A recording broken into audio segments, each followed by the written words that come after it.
ఈ వీడియోలో paper క్యాన్వాస్పై neck ఎలా డ్రా చేసుకొని కట్ చేయాలి అనేది ఈ వీడియోలో చూపిస్తున్నాను. ఈ విధంగా మనకి నెక్ పొడవు వెడల్పుల కన్నా ఒక 1 ఇంచ్ ఖర్చు ఉండేలాగా పేపర్ క్యాన్వాస్ని తీసుకొని 2 ఫోల్డింగ్స్ అయితే వేసుకోవాలి. ఇప్పుడు కింది వైపున ఒక 1 ఇంచ్ ఖర్చు ఉండేలాగా చూసుకొని అక్కడ ఒక లైన్ అనేది డ్రా చేసుకోవాలి. ఇప్పుడు ఆ లైన్ దగ్గర నుంచి మనకి నెక్ పొడవు ఎంతైతే వచ్చిందో అంత పొడవుని ఇక్కడ మార్క్ చేసుకొని పై వైపున కూడా ఒక లైన్ మార్కింగ్ చేసుకోండి.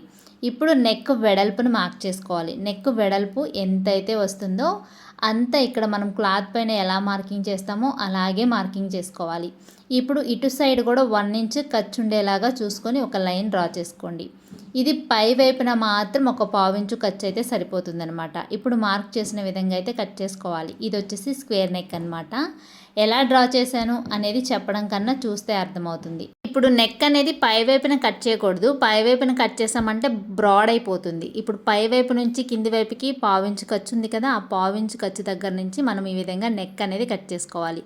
పైన ఖర్చు అనేది ఓపెన్ అయింది అంటే కనుక నెక్ అనేది బ్రాడ్ అయిపోతుంది. అర్థమైతే వీడియోని లైక్ చేయండి. అర్థం కాకపోతే కామెంట్ చేయండి. నెక్స్ట్ వీడియోలో ఇంకా క్లియర్గా చెప్పడానికి ట్రై చేస్తాను.